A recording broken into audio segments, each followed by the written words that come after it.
Welcome back. You found Fritz. Today, I'll be taking an independent deep dive into the Apogee Boom recording interface. On top of a general breakdown of the Boom's features, advantages, and disadvantages, we'll test its preamp against a unit with similar specifications, the SSL 2, using an acoustic guitar as well as a voiceover test, part of which you are hearing right now because I am using the Apogee Boom on my voice paired with my Shure SM7B for this entire video. We'll do a brief analysis of the instrument inputs, and we'll also compare the Boom's featured 0 Ohm headphone amp and the DA of the unit, meaning the digital to analog speaker outputs, to the SSL. Then we'll also see how Apogee's entry-level interface stacks up against the monitoring quality of its flagship, the Symphony Mk II. Thank you very much for tuning in, and let's jump right in.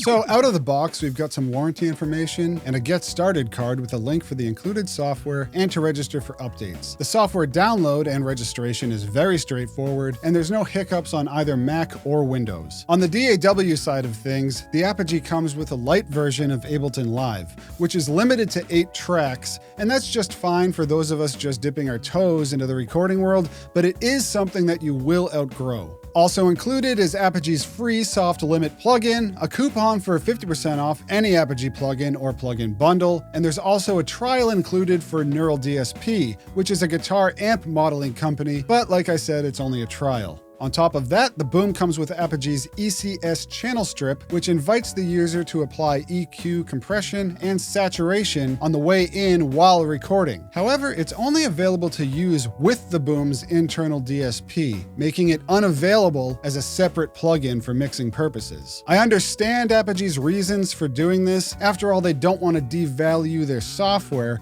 However, since this interface is marketed as entry-level, I can imagine that some users who are just starting out will unintentionally overprocess their signal, and then of course this will be baked into the audio file itself. If for no other reason, including the channel strip as a standalone plugin could be viewed as an enticing loss leader incentive to buy the Boom over the competition, but that's just my opinion. Other than that, the Boom comes with one 1 meter or 40-inch USB cable, with one end featuring a USB-A adapter to allow the Boom to be connected to and completely powered by a broad range of computers. The unit weighs in at a confident 2 pounds and fits in the palm of your hand. It's minimalistic and sleek, which is an Apogee hallmark. It's compact, but nothing about it is crowded in any way. Plugging it in reveals one bluish, purplish light just to let you know that the interface is on and whether you have one of the 2 inputs or the outputs selected. On the front of the unit, you have the first combination XLR 1/4-inch input, which contains the singular mic preamp, a line level input, and an instrument input all in one. Then you have the additional 1/4-inch line instrument input next to it. On the right side, you have the aforementioned in-out indicators and 2 more that just let you know if the onboard DSP is active on each channel. There's a single control knob which controls everything. Push it in and you control the mic gain on channel 1, push again and you control the gain on channel 2, a third time and you control the output of the speakers and headphones. One knob to control all of this would be a little monotonous if that were the only option, but I'd imagine that most of the time you'll be using the included Apogee Control 2 software instead, because it's very straightforward and allows for easier control over all aspects of the unit. The back panel has 2 balanced 1/4-inch outputs for the speakers, the headphone out, and the USB jack. Now is a good time to mention perhaps the biggest strike against the Boom. You can't have both the speakers and the headphones connected at the same time. If you do, then all you'll be able to monitor through is the headphone jack. This means that doing quick speaker to headphone switches and checks during mixing or otherwise is impossible without unplugging or plugging in a cable on the back of the unit every single time. I'll go out on a limb here and suspect that this is a hardware limitation in order to keep costs down, because I can't imagine why this would be considered a wanted feature. So now on to the testing. To compare real-world results, we'll see how the Boom stacks up against the well-established SSL2. The SSL lacks a few of the Apogee's features, however it does have 2 onboard preamps, and they share the same gain range with the Boom at 62 decibels. The SSL also has similar self-noise results, all at a price tag of $100 less than the Apogee. Also, you can have the headphones and the speakers plugged in at the same time. And why is the Boom partially marketed to podcasters when it just has 1 preamp and a singular headphone out? Don't podcasters have guests? Anyway, enough teasing the Boom's shortcomings. Let's start our test with perhaps the most alluring marketing points made by Apogee, the quality of its converters and its headphone amp.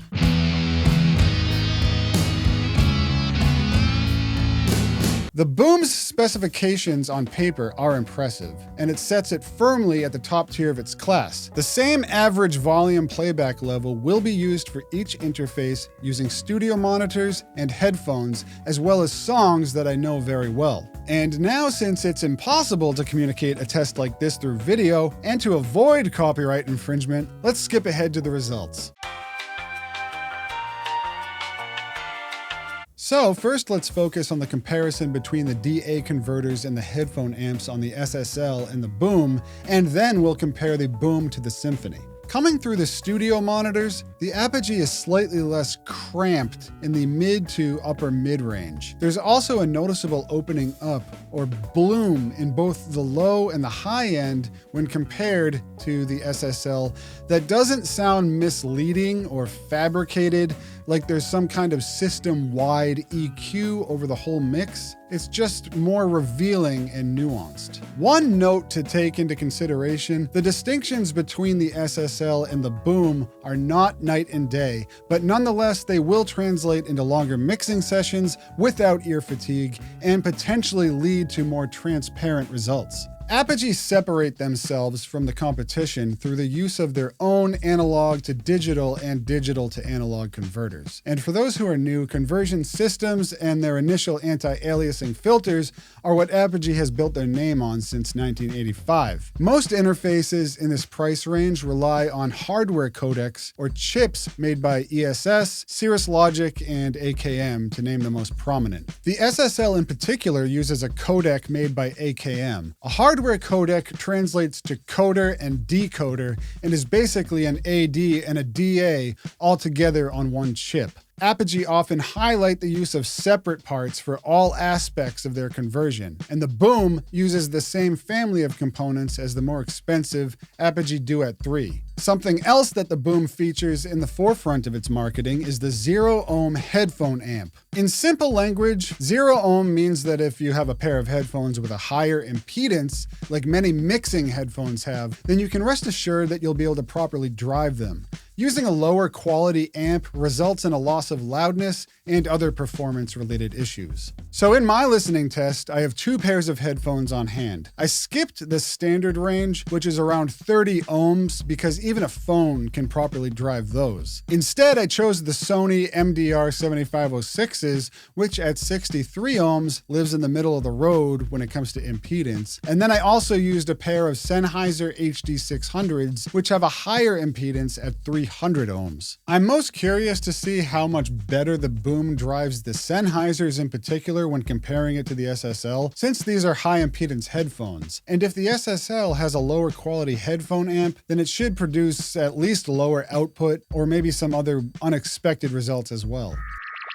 To cut to the chase, my suspicions were validated when trying the Sennheisers with the SSL compared to the Apogee, which is good news that the 0 ohm headphone amp is actually doing something. The Apogee has that extra potency, which makes the soundstage feel a little taller and wider, if that makes sense.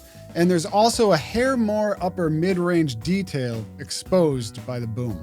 The difference wasn't as big with the 7506s, but the imaging was still better than with the SSL, and also the Boom made them noticeably louder to the point that I had to lower the volume to better compare it to the SSL for testing. So let's put the SSL2 aside until our preamp test and focus on how the entry-level Apogee Boom converters compare to their flagship, the Symphony Mk II. Admittedly, it's a struggle to find new slang that I haven't already used in order to expand on what the Symphony brings to the table. However, overall, I would say that the Symphony is more striking. Even though the Boom is more upfront and appears to be a little more heightened in the mid to upper mid-range, the mid-range on the Symphony is more revealing, while at the same time possessing more depth. Also, the Symphony is slightly deeper and more engulfing in the low end. However, I have to say that these are very nitpicky criticisms, and if you don't find a need for the ultra-low latency of Thunderbolt and the additional I/O options that the Symphony has to offer, then I think you'd be hard-pressed to pay the immense price increase. I can even see a scenario where the slight glassiness of the Boom would be to my advantage if I spent enough time monitoring through both the speaker and the headphone outs. About 10 years ago, the difference between high and mid to low cost converters was huge. One recollection I have is of my friend who had a rack mount DigiDesign, now Avid Audio, Digi 003. He was using it to mix within a hybrid setup, meaning that he had plugins running in tandem with outboard gear while mixing. He then upgraded his rig to include the Apogee AD and DA16X, which was the best Apogee had to offer at the time. Upon connecting everything and turning the Apogee on for the first time, suddenly it was as though the sound expanded downwards and upwards and filled the room from the floor to the ceiling, as though it had been sitting on a shelf the whole time while using the 003. But neither of us noticed how big of a difference conversion could make until that moment, when we had both of the units sitting in the same room together. The comparison that we have here today does not equal that difference.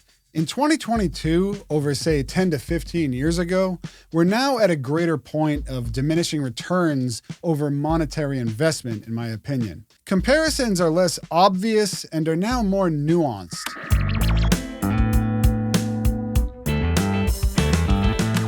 So let's bring the SSL back into the fold and retire the Symphony for the rest of the video. Since I don't own the preamp card for the Symphony, and putting the Boom up against a Chandler Limited preamp into the Symphony seems a little too idiosyncratic. Allegedly. You will need to use trusted studio monitors or headphones to judge these tests for yourself. However, I will provide my subjective view. First, a quick instrument input comparison.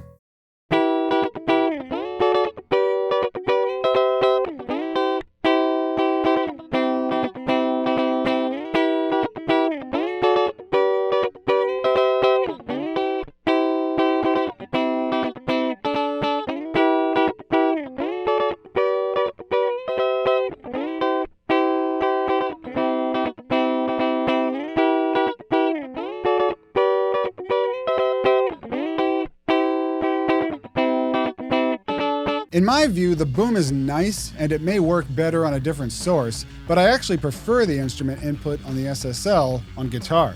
It's a little more springy and immediate in its reaction.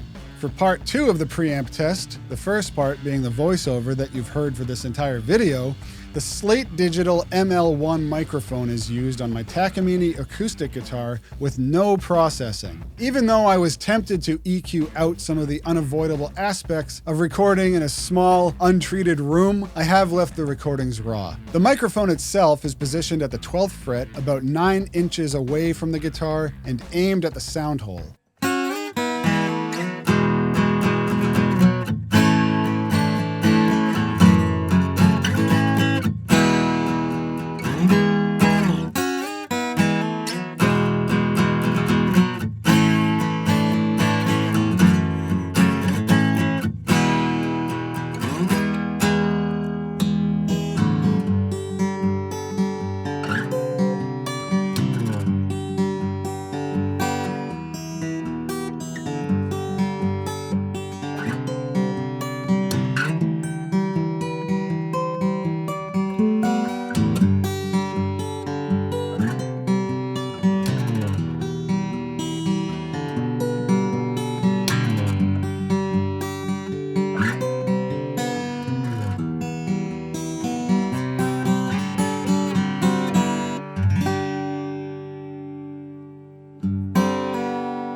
So the preamp results may be indistinguishable unless you have studio monitors or headphones that you spent some time with. However, if you asked me to be brutally judgmental, then the SSL has a hardness to it that the Apogee avoids. And the Apogee is a little deeper and a touch more clear. Since slightly more transparency has been a common theme with the Boom over the SSL, I suspect that the end results may have more to do with the converters than it does the preamps.